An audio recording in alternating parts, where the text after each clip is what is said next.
ሞኖሪል ስቴት አየር ጤና አደባባይ በካሬ 77000 ብር 50% ከወለድ ነፃ የባንክ ብድር የተመቻቸለት በ4% ወይም ደግሞ በ8% ቅድመ ክፍያ ውል መዋዋል ይችላሉ።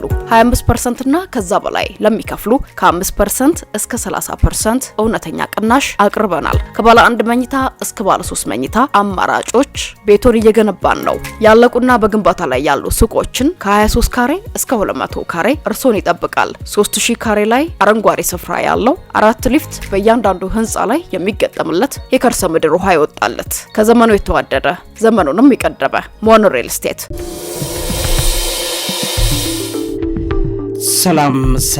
ሰላምና ጤናን ፍቅርን በረከትን ያድልኝ። ክብራትና ክብራን የሣድስ ቤተሰቦች በድጋሚ ተገናኝተናል። ምንድነው እየተሰማ ያለው የሚለውን ነገር ማየት አለብን። የኔታንያሁ ምንድነው የሆኑት ወይም ደግሞ ከሳቸው ጋር የተያያዘ ዛሬ እየተነገረ ያለው ነገር ልክ ነው ወይ የሚለው ነገር በዚህ ፕሮግራም ላይ አሳያችኋለሁ። በሚገርማችሁ ደረጃ በጣም ጠንካራ መረጃዎች እየወጡ ነው የሚገኙት። በአሜሪካ እና በእስራኤል አማካኝነት በኢራን ጋር ያለው ይሄ የጦርነት አደገኛ ደረጃ ብዙ ነገሮችን ይዞ እየመጣ እያሳየን ይገኛል። እነዚህ ነገሮች በተመለከተ በዚህ ፕሮግራማችን ላይ ትኩረት አደርግላችኋለሁ። እንግዲህ ጦርነቱ በከፍተኛ ሁኔታ ቅርጹን እየቀየረ ነው የሚገኘው። የአሜሪካ የተዋጊ ጀቶች አንድም ጀት አይደለም፣ በርግጥ ጀቱ የተመተሙ ወድቃቸውን ጭምር ዛሬ እየተሰማ ነው ያለው። በጠቅላላ ድብልቅልቅ ያለ ነገር ነው የምትሰሙት ማለት ነው። ውድ ቤተሰቦቼ ጦርነቱ ወደ ሌላ አቅጣጫ ላይ እየተቀየረ ነው የሚገኘው። በዋነኝነት የኔታንያሁ ላይ የሚወራው ነገር ምንድነው? የት ገቡ ኔታንያሁ? ያንን በተመለከተ ቆይታ አድርግላችኋለሁ። ከዛ ውጪ እንግዲህ ውድ ቤተሰቦቼ ዛሬ እንግዲህ በሄዝቦላና በእስራኤል መካከል ካለው ጥቃት በኋላ እንግዲህ እስራኤል በሊባኖስ ላይ የምታደርገውን ጥቃት አጠናክራ መቀጠሏ እየተነገረ ነው የሚገኘው። የጥቃቱ መንስኤ ሄዝቦላ የኢራኑን መንፈሳዊ መሪ አያቶላ አሊ ኻሜኒን ግድያ ለመበቀል በሚል ሰኞ ማለዳ ላይ ወደ ሰሜን የእስራኤል የሚሳኤልና የድሮን ጥቃት እንደሰነዘረ ዛሬ ጠዋት ይታወቃል። የእስራኤል አጸፋዊ እርምጃም በዚህ እንደቀጠለ ይታወቃል። እስራኤል ለጥቃቱ ምላሽ ለመስጠት በቤይሩት ደቡባዊ ዳርቻዎችና በደቡብ ሊባኖስ የሚገኙ ከ50 በላይ መንደሮች ላይ ከፍተኛ የአየር ድብደባ ዛሬ ፈጽማለች። ውድ ቤተሰቦቼ የደረሰ ጉዳት በተመለከተ በሊባኖስ ጤና ጥበቃ ሚኒስቴር መሰረት በእስራኤል ጥቃት ቢያንስ 31 ሰዎች ተገድለዋል፣ 149 የሚጠጉ ሰዎች ደግሞ ቆስለዋል። ከተገደሉት መካከል የሂዝቦላ የስለላ መምሪያ ኃላፊ ሁሴን ማክሌድ እንደሚገኙበት የእስራኤል ጦር አስታውቋል። የሊባኖስ መንግስት እንግዲህ ምላሽ ሰጥቷል። የሊባኖስ ጠቅላይ ሚኒስትር ናዋፍ ሰላም በሚል የሂዝቦላን ጥቃት ኃላፊነት የጎደለው ሲሉ ይኮንነውታል እና መንግስታቸው ማንኛውም የሂዝቦላ ወታደራዊ እንቅስቃሴ የታገደ መሆኑን ቡድኑ ትጥቁን ለመንግስት እንዲያስረክብ በሚል አስተላልፈዋል። ምክንያቱም ጉዳቱ ሀገሪቱ ላይ ስለሚሆን ማለት ነው። ይሄ በእስራኤል ዙሪያ ላይ የሆኑ ካሉት ነገሮች መካከል ይገኛሉ። ውድ ቤተሰቦቼ በከፍተኛ ሁኔታ እንግዲህ ውድመቶችና ጥፋቶች በየሀገራቱ ላይ እየተሰሙ ነው ያሉት። ስንት ሀገራት ተካተዋል እዚህ ውስጥ የሚለው ሁሉ በዚህ ያሳያቸዋለሁ። በኢትዮጵያ ውስጥ ደግሞ ምን ያህል ጉዳት ይዞ ሊመጣ ይችላል እሱንም በዚህ ፕሮግራም ላይ ያሳያቸዋለሁ። እንደሰማችሁት ከሆነ ደግሞ በተለይም የተለያዩ ሀገራት ላይ የሞቱ ሰዎች አሉ። በዚህ ጥቃት ላይ በሊባኖስ 13 ሰዎች ሞተዋል፣ 149 ሰዎች ተጎድተዋል። በቆጵሮስ እንደዚሁ ጉዳት እንደደረሰ ተነግሯል። በኢራቅ በዚህ ጦርነት ላይ 2 ሰዎች ተገድለዋል፣ እንደገና 5 ሰዎች ቆስለዋል። በየቦታው ላይ ሞትና ግድያ ነው። በኢራን 555 ሰዎች እስካሁን ድረስ ተገድለዋል። ብዙ በመቶዎች የሚቆጠሩ እንደቆሰሉ እየተነገረ ነው። በእስራኤል 10 ሰዎች በላይ መገደላቸው ነው እየተነገረ ያለው። በጣም ብዙ መቶዎች የሚቆጠሩ ደግሞ እንደተጎዱ ወይም ጉዳት እንደደረሰባቸው እየተነገረ ነው። በጆርዳን እንደዚህ ጉዳቱ ማለት ታርጌት የተደረገበት ነገር እንዳለ እየተነገረ ነው። በኩዌት 1 ሰው ተገድሏል፣ 30 ሰዎች ቆስለዋል። በባህሬን 1 ሰው ተገድሏል፣ 4 ሰዎች ቆስለዋል። በኳታር 16 ቁስለኞች ታይተዋል በዚህ ጦርነት ምክንያት። በዩናይትድ አረብ ኤሚሬትስ 3 ሰዎች ተገድለዋል፣ 58 ሰዎች ተቆስለዋል። በኦማን 1 ሰው ተገድሏል፣ 5 ሰው ቆስለዋል። በአሜሪካ ደግሞ 4 ሰው ተገድሏል፣ 4 ሰው እስካሁን ድረስ ከአሜሪካ ጦር ጉዳት ደርሶበታል ማለት ነው። በኳታር 16 ሰዎች ተጎድተዋል እና እነዚህም ሁሉ ሀገራት ያካተተ ግጭት ነው። ይሄ ጦርነት እየተቃጋመና እየተፋፋመ ያለበት ደረጃ ላይ ያለው እንግዲህ በጣም በርካታ ዜናዎች የተነገሩ ነው። ቅድም እንዳልኳችሁ ከእስራኤልና በሂዝቦላ መካከል ከሆነው በተጨማሪ በኔታንያሁ የት ነው ያሉት የሚለው ነገር በከፍተኛ ሁኔታ እየተነገረ ያለው ዜና ትልቁን ትኩረት ይሰጣል። እሱም ወደ በኋላ አካባቢ መጥቻ ያሳያችኋለሁ። አሁን ባለበት ሁኔታ ላይ የኢራን አሊድ ግሩፕስ የሚባሉ ወይም ከኢራን ጋር የተያያዙ ሌሎች ጥምርት ኃይሎች ወይም የሽምቅ ቡድኖች ማለት ነው እንግዲህ በኤርቤል በምትባል በአሜሪካ የጦር ሰፈሮች ላይ የድሮን ጥቃት ፈጽመዋል። ጥቃቱ የኢራቅ እስላማዊ ተቃውሞ ወይም ኢስላሚክ ሬዚስታንስ ኢን ኢራቅ ነው። በኢራቅ ውስጥ ያሉ እነዚህ ቡድኖች ናቸው። ይሄም ደግሞ ጥምረቱ የሳይራ አውሊያ አልዳም የሚባል ነው። ይሄ ቡድን ከዛሬ ንጋት ጀምሮ 23 የድሮን ጥቃቶችን በአሜሪካ የጦር ካምፖች ላይ ፈጽመዋል። በጣም በርካታ ጉዳቶች በአሜሪካ የጦር ካምፖች ላይ እየደረሱ መሆኑ እየተነገረ ነው። የታለሙ ኢላማ የሆኑ ቦታዎችን በተመለከተ ጥቃቱ ኤርቤል ዓለም አቀፍ አውሮፕላን ማረፊያ አቅራቢያ የሚገኝ የአሜሪካ የጦር ሰፈርና በባግዳድ የሚገኘው ቪክቶሪያ የጦር ሰፈር ኢላማ ያደረገ ነው። ኦልሞስት አሁን ኢራቅም ዛሬ ስትናገር ጦርነቱ ውስጥ ኢራቅ ገብታለች በሚል ዛሬ ይፋ አድርጋለች። ለዚህም የሚነሳው በኢራቅ ውስጥ ያለውን ነገር በተመለከተ ምክንያቱ ቡድኑ ጥቃቱን የፈጸመው እንግዲህ በቅርቡ በኢራን ላይ በተሰነዘረው የአሜሪካና የእስራኤል ጥቃት ለተገደሉት የኢራኑ ከፍተኛ መሪ አያቶላ አሊ ኮሜኒ ደም ለመመለስ እንደሆነም ጭምር ነው እየተናገረ ያለው። እና የደረሰው ጉዳት በኤርቤል አውሮፕላን ማረፊያ አካባቢ ከፍተኛ ፍንዳታ ተሰምቷል። ሆኖም የኩርድ የጸጥታ ምንጮች እንደገለጹት 4 ድሮኖች በአየር መከላከያ ዘዴ መክሸፋቸውና እስካሁን በሰው ሕይወት ላይ የደረሰ ጉዳት አለመኖሩ ነው የተገለጸው። ይሄ ጥቃት እንግዲህ በክልሉ በአካባቢ ላይ የተቀሰቀሰ ከፍተኛ ውጥረት አካል ነው። በኤርቤል ከተማ የኤሌክትሪክ አገልግሎት እንዲቋረጥና ህዝቡ ለደህንነት ስጋት ሲባል እየተሸሸገ ያለ መሆኑን በከፍተኛ ሁኔታ እየተነገረ ነው ያለው። ሚድል ኢስት ሞኒተር በዙሪያ ላይ የዘገበውን ዘገባ ገብታችሁ ፈርዘር ማየት ይችላላችሁ። ስለዚህ በኢራቅ ውስጥ ጦርነቱ እየተስፋፋ እንዳለ የኢራቅ የውጭ ጉዳይ ሚኒስትር ይሄንን በግልጽ ተናግሯል።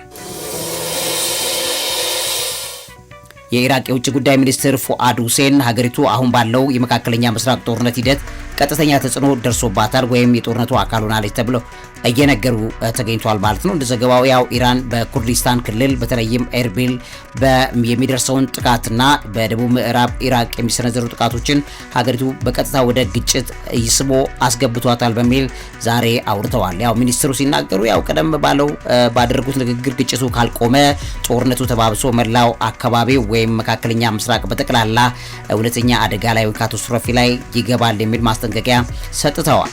ከዚህ ጋር ተያይዞ በኢራን የኮማንደሩ ዛቻ አለበት እየተነገረ ያለ በመጋቢት አሁን ባለው በመጋቢት 2 ላይ 2026 ዓ.ም በመጀመሪያ ላይ የወጡ ሪፖርቶች እንደሚያሳዩት ከፍተኛ የኢራን እስላማዊ አብዮት ዘበኛ ወይም IRGC አዛዥ አሜሪካ አውሮፕላኖቿን ወደ ቆጵሮስ ካዛወረች ቆጵሮስ ከፍተኛ ሚሳኤል ጥቃት እንደምትወድም በግልጽ አሳይተዋል። ይሄ ዛቻው የኢራን እስላማዊ አብዮታዊ ዘበኛው ወይም አዛዥ ብርጋዴር ጀነራል ኢብራሂም ጃባሪ ናቸው የተናገሩት። ይህንን ዛቻውን ብለው ያስቀመጡት አሜሪካ አብዛኛዎቹ የጦር አውሮፕላኖቿን ወደ ቆጵሮስ ወይም ሳይፕረስ በማዛወርና በአካባቢ ያለውን ሁኔታ ወታደራዊውን ነገሯን ለማጠናከር እየሰራች ነው ያለችው።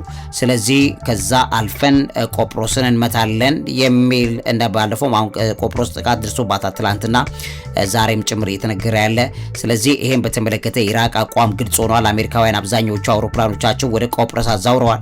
አሜሪካውያኑ ደሴቱን ለቀው እንዲወጡ ለማስገደድ ቆጵሮስ ላይ ጥቃት እንሰነዝራለን በሚል ጀነራል ጃባሪ በስቴት ሚዲያ ተናግረዋል። ያ ማለት ወደ አውሮፓ ጥቃቱ እየተቃረበ እንደሆነ የሚያሳይ ነው።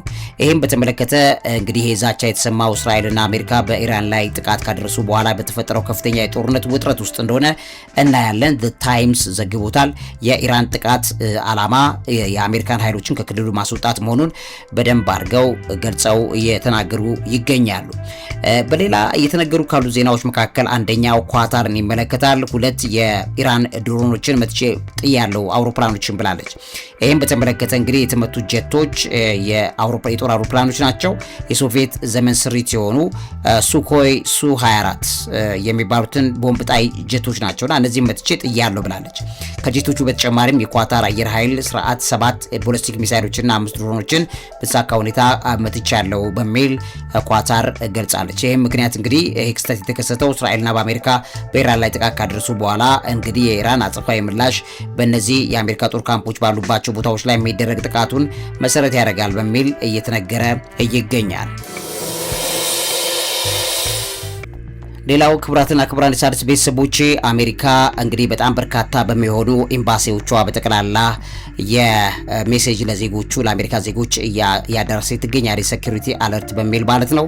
በጣም በርካታ ዓለም አቀፍ ኤምባሲዎች በጠቅላላ ይሄን መልእክት እያስተላለፉ ነው። ምን ያህል የጦርነቱ ስጋት በየቦታው እንደተለጠጠ ታያላችሁ። በባግዳድ ኢራቅ የሚገኘው የአሜሪካ ኤምባሲ በመላው ሀገሪቱ ከፍተኛ ጥንቃቄ እንዲደረግ፣ ከሰዎች ስብስብ እንዲርቁ፣ ለጊዜው ባሉበት እንዲቆዩ ሸልተር ኢን ፕሌስ በማለት አሳስበዋል እና ሚሳኤሎችን ድሮኖችን በኢራቅ የአየር ክልል ውስጥ መታየታቸውም ጭምር ተገልጿል። በሁለተኛ በቤይሩት ነው። በቤይሩት ሊባኖስ የአሜሪካ ኤምባሲ የአየር ድብደባዎች በሀገሪቱ በተለያዩ ክፍሎች በተለይም በደቡብ ቤይሩት ተቀጣጥሯል። ስለዚህ አሜሪካውያን በአስቸኳይ ሀገሪቱን ለቀው እንዲወጡ ጥሪ ቀርቧል። ከዛ ሶስተኛው ሌላኛው ኩዌት ናት። ኩዌት ሲቲ ኩዌት በሚባለው ማለት ነው የድሮንና የሚሳኤል ጥቃቶች ስጋት ስላለ ዜጎች ከመኖሪያ ቤታቸው እንዳይወጡ ኤምባሲው ለጊዜው ዝግ መሆኑን ጭምር ተናግረዋል። በማናማ ወይም በባህሬን እንደዚሁ በክልላዊ ውጥረቱ ምክንያት ኤምባሲው ዝግ ሆኖ ይውላል በሚል አሜሪካ ማስጠንቀቂያ ወይም ደግሞ ሴኩሪቲ አለርት አውጥታለች። ከዛ በኋላ እንግዲህ ያለው ነገር ስታዩ ደግሞ በጣም በርካታ ነገሮች እዚህ ጋር እየተነገሩ ነው። በኢስላማባድ ፓኪስታን፣ በኢየሩሳሌም እስራኤልም ጭምር ማለት ነው። በተለይ በእስራኤል በደህንነት ስጋት ምክንያት ኤምባሲው መጋቢት 2 ዝግ መሆኑና ሁሉም ሰራተኞች ባሉበት እንዲቆዩ ትዕዛዝ ሰጥቷል። በኢስላማባድ ፓኪስታን ላይ አይጠበቅም። በዛም በፔሻር በሚገኘው ቆንስላ ስራውን ያቁመዋል። በሌሎችም ከተሞች ላይ ያሉ የአሜሪካ ቆንስላዎች የቀጠሮ አገልግሎት ሰርዘዋል። በሮምና ጣሊያን ምን ይሰራል እዛ ድረስ የሚለው ነገር ማሰብ ትችላላችሁ። በኢራን ጉዳይ የአሜሪካ መንግስት በመቃወም በኤምባሲው አካባቢ ሰልፎች ስለሚደረጉ ዜጎች አካባቢውን እንዲርቁ ማስጠንቀቂያ ወጥቷል። በኒኮሲያ ቆጵሮስም እንደዚሁ በፓፎስ አካባቢ የድሮን ጥቃት ስጋት አለ እና ዜጎች ከፍተኛ ጥንቃቄ እንዲያደርጉ አሜሪካ ለዜጎቿ ይሄንን ማስጠንቀቂያ እና ድምጽ ሲሰሙ እንዲጠለሉ ምክር አስተላልፋለች። አሜሪካ ሊሎንግዌ ማላዊ ላይ ማለት ነው። ማላዊ በጣም ሩቅ ነው፣ ግን ኦልድ ታውን አካባቢ ግጭቶችና አስለቃሽ ጭስ በመኖሩ ዜጎች በአካባቢ እንዲርቁ አስጠንቀዋል አሜሪካዎቹ። ሚላን በጣሊያን አካባቢ ላይ በቆንስላው ፊት ለፊት ሰልፎች ይኖራሉ። ቅድም የጠቆምነው በክራኮ ፖላንድ አካባቢም እንደዚሁ በቆንስላው ፊት ለፊት ከሰዓታት የሚቆይ የተቃውሞ ሰልፍ ስለሚኖር ዜጎች ጥንቃቄ እንዲያደርጉ አሜሪካ ኤምባሲዎቿ ላይ ምልክት ሰጥታለች። ሉክዘምበርግም እንደዚሁ በአውሮፓ ምንም እንኳን ሀገሪቱ የተረጋጋች ብትሆንም በዓለም አቀፍ ደረጃ አሜሪካውያን ላይ ሊሰነዘሩ የሚችሉ የበቀል እርምጃዎች ሊኖሩ ስለሚችሉ ጥንቃቄ ይደረግ የሚል ነገር ከአሜሪካ ወጥቷል። ዶሃን በኳታር ዜጎች የምግብና የውሃ ክምችት እንዲኖራቸው ስልካቸውን ቻርጅ አድርገው እንዲቀመጡ ባሉበትም እንዲጠለሉ አሜሪካ መክራለች። በአማን ዮርዳኖስ እንደዚሁ የሚሳይልና የድሮን ስጋት በመኖሩ ዜጎች በአስቸኳይ መጠለያ ውስጥ እንዲቆዩ መልእክት አስተላልፋለች አሜሪካ። እንዲሁም በኢትዮጵያ አዲስ አበባ የዓለም አቀፍ ደረጃ ካለው ጥንቃቄ ወይም ወርልድ ዋይድ ኮዥን አንጻር በተጨማሪ በሀገሪቱም ካለው ግጭትና ደህንነት ሁኔታ ተያይዞ ዜጎች አስፈላጊ ካልሆነ ጉዞ እንዲቆጠቡ አሜሪካ አሳውቃለች ማለት ነው። ስለዚህ በእነዚህ ቦታዎችና መሰል ቦታዎች ላይ ጦርነት ይስፋፋል የሚል ስጋት እየተነገረ ነው ያለው። ስለዚህ ይሄን ካየን በኢትዮጵያ ላይ ይሄ ነገር ምን ኢምፓክት ሊፈጥር ይችላል ወይም ደግሞ በኢትዮጵያ አካባቢ ላይ ምንድን አይነት ችግር ይዞ ሊመጣ ይችላል የሚለውን ደግሞ ልንመለከት ይገባናል። እንግዲህ ክቡራትና ክቡራን የሣድስ ቤተሰቦቼ በኢትዮጵያና በምስራቅ አፍሪካ ላይ በኢራንና በአሜሪካ እንዲሁም በእስራኤል ያለው ጦርነት የሚያመጣው አንድምታ ቀላል አይደለም። የመጀመሪያው ነገር የነዳጅ ዋጋ ጭማሪ። በዓለም አቀፍ ደረጃ የነዳጅ ዋጋ በከፍተኛ ሁኔታ ጨምሯል። ብሬንት ክሩድ እስከ $77 ከዚያም በላይ እየተሸጠ ነው ያለው። በኢትዮጵያ የነዳጅ አቅርቦት ላይ በዋጋውም ላይ ከፍተኛ ጫና ይፈጥርብናል።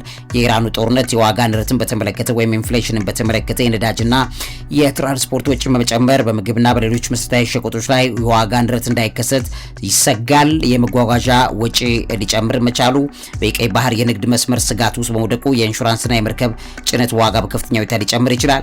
የንግድ መስተጓጎል ሊፈጠር ይችላል። በኢትዮጵያ ለውጭና ገቢ ንግድ የምትጠቀምባቸው የቀይ ባህር ወደቦች በተለይም ጅቡቲ በጦርነቱ ምክንያት እንቅስቃሴ መቀዝቀዝ አጋጥሟቸዋል። የአቅርቦት እጥረትን በተመለከተ እንደ ማዳበሪያ፣ ማሽነሪዎች፣ ሌሎችም የኢንዱስትሪ ግብዓቶች ከዓለም ገበያ የሚገቡት ያ መስመር ነው። ስለዚህ በዚህ መስመር ላይ መስተጓጎል እጥረት ይፈጥራል። የውጭ ምንዛሬ እጥረትን ይፈጥራል። በኤክስፖርት ገቢ በመቀነሱ እንደገና በማስወጣት ወጪ በመጨመሩም የሀገሪቱ ያለው የውጭ ምንዛሬ ላይ ራሱን የቻለ ኢምፓክት ይፈጥራል። የቱሪዝም መቀዝቀዝም ሊፈጠር ይችላል። በቀጠና ያለው አለመረጋጋት የቱሪስቶች ፍሰት፣ የአውሮፕላን እንቅስቃሴ እንዲቀንስና የሆቴል ቦታ ማስያዣዎች እንዲሰረዙ እንዳደረገ ይነገራል። በተለይም በምስራቁ የአፍሪካ ቀንድ ባሉ የተለያዩ ሀገራት ላይ ኢትዮጵያንም ጨምሮ ራምዳን ሴኩሪቲ ኤንድ ዲፌንስ ኢንስቲትዩት በዚህ ዙሪያ ላይ ያወጣው መግለጫ አለ። የቀይ ባህር ስጋት ደህንነት ስጋት አለ። የኢራን ወገን የሆኑት የሁቲ አማጽያን በቀይ ባህር ላይ የሚያደርሱት ጥቃት ተባብሶ በመቀጠሉ የባቤል መንደብ መስመር ስጋት ውስጥ ሊወድቅ እንደሚችል ይነገራል። ኢትዮጵያ ከኢራን ጋር የጸጥታ ስምምነት ያላት ቢሆንም እንግዲህ ከእስራኤልና ከዩኤስ ጋር ያላትን ግንኙነት ለማጠናከር አስቸጋሪ ሁኔታ ውስጥ ወይም አጣብቂኝ ውስጥ ትገባለች የሚል ስጋት አለ። የተተኪ ጦርነት ወይም ፕሮክሲ ዋርስ ስጋት ሊፈጠር ይችላል። በኢራንና በእስራኤል መካከል ያለው ፍጥጫ በአፍሪካ ቀንድ ሀገራት መካከል ባሉ አለመግባባቶች ውስጥ ሰርጎ የመግባት እድሉ ሰፊ ሊሆን ይችላል ተብሎ እየተነገረ ነው። የሶማሌላንድና የእስራኤል ግንኙነት እዚህ ጋር ኢምፓክትድ ነው። እንግዲህ እስራኤል ለሶማሌላንድ እውቅና መስጠቷ በኢትዮጵያ በሶማሊያና በቀጠናው ባሉ ኃይሎች መካከል አዲስ የኃይል አስተላለፍም እንደፈጠረ ይታወቃል። ይሄም የዚህ አካል ስጋት ነው። የጦር መሳሪያ አቅርቦት መስተጓጎልን በተመለከተ ኢትዮጵያ ከኢራን የምታገኘው የድሮና ሌሎች ጦር መሳሪያ ድጋፍ በኢራን ላይ በሚደርሰው ጥቃት ምክንያት ሊቋረጥ ይችላል የሚል ትንታኔዎች ይሰጣሉ። ቱርክ፣ ግብጽ፣ ሳውዲ አረቢያ ከሶማሌ ጋር ያላቸውን ትብብር ሲያጠናክሩ ኢትዮጵያና ዩኤስኤ ከእስራኤል ጋር ያላቸውን ግንኙነት በማጠናከር አዲስ የዘንባባ ዘንግ ወይም አክሲስ ሊፈጥሩ ይችላሉ የሚል ነገር ነው እየተነገረ ያለው። ከዛ ውጭ እንግዲህ የዜጎች ደህንነት፣ የሬዲት ሌሎች ጋር ከተቋማት ጋር ሬዲት ተቋማት በምስራቅ አፍሪካ ያላቸው እንቅስቃሴ፣ የስደት ጉዳይን በተመለከተ የምግብ ዋስትና ስጋት፣ የአየር ክልል መዘጋትን ይህም ትልቁ ነው። በመካከለኛው ምስራቅ የአየር ክልል መዘጋቱ በኢትዮጵያ አየር መንገድ በረራዎችና በዜጎች እንቅስቃሴ ላይ መስተጓጎል እንደፈጠረ እየተነገረ ነው። የአካባቢ ብክለትን በተመለከተ በጦርነቱ ምክንያት የሚለቀቁ መርዛማ ጭሶች፣ ኬሚካሎች በአየር ንብረት ላይ ተጽዕኖ ሊያሳድሩ እንደሚችሉ ይሄም በምስራቅ አፍሪካ ላይ ባለ ማህበረሰብ ላይ ጉዳት ይኖረዋል።